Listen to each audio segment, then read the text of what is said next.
লম্বা জার্নিতে আমি যতটুকু জানি তুমি অ্যাওয়ার্ড পাওনি। না, হ্যাঁ, কিন্তু তোমার অ্যাওয়ার্ড পাওয়া তুমি ডিজার্ভ করো। এটা নিয়ে তোমার কোনো আক্ষেপ আছে?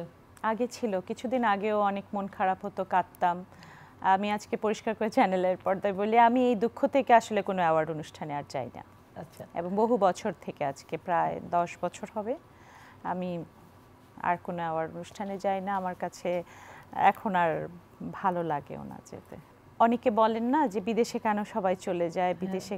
আমি এদেশের শিল্পী, আমি এখানে আমার পরিচিতি, এখানে আমার পরিচয়, আমার গর্ব, আমার মানে আমার স্থায়িত্ব, আমার অস্তিত্ব, আমার নিঃশ্বাস, আমি কথা বলবার, আমি গান গেয়ে প্রত্যেকটা মানুষ আমার ভাষা বোঝে। আমি একটা গান লাইন রাস্তায় টান দিলাম আর 10 জন মানুষ দাঁড়িয়ে যায়।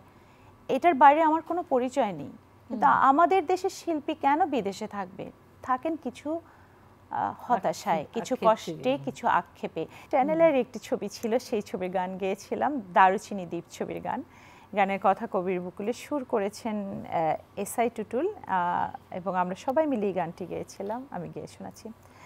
দুঃখটাকে দিলাম ছুটি, আসবে না ফিরে, এক পৃথিবী ভালোবাসা রয়েছে ঘিরে, মনটা যেন আজ পাখির ডানা, হারিয়ে যেতে তাই নেই তো মানা, চুপি চুপি চুপি স্বপ্ন ডাকে হাত বাড়িয়ে, মন চায় যেখানে চোখ যায় সেখানে যাব হারিয়ে।